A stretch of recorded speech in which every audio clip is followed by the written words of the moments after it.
Episode 6. The slate floors were cold, and I could feel the cold seeping into the thin soles of my shoes. Mrs. Daly said she wouldn't waste money on girls on death row, so both our shoes were holy. The soles we had to make from bits of cardboard to fill the holes on the bottom of our flats.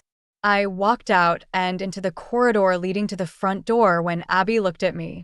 "Let's go home," she whispers. She didn't mean our real home. She meant freedom, freedom of this life, the sort of freedom that comes with death and setting one's tortured soul free. I pushed on the double doors. Kids played out the front on the rundown play equipment through the glass. Abbie and I step out into the bite of the fresh air. It was cold and overcast today, the clouds hiding the sun, making it gloomy, exactly how I felt. Kids all stopped rushing over, grabbing and reaching for us, wanting us to play. We lingered a bit, enjoying seeing them one last time and saying goodbye to them when a car pulled up and parked on the curb. It was sleek and black, the windows tinted so darkly you couldn't see who was in it. The passenger door opens and the driver's side door. Two men hop out.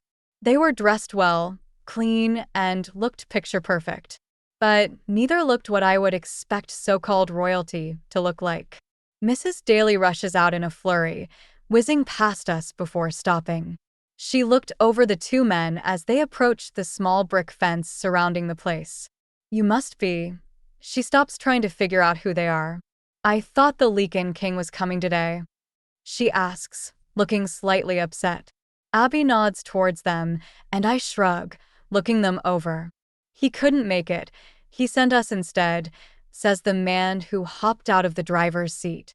He was dressed in a suit and had blonde hair that shaped his face. He had high cheekbones and sharp, solid features and was built solid, making me wonder if he was Lycan as well. Lycans are different. They remained upright when they shifted and were more powerful, faster, and could turn someone into a Lycan.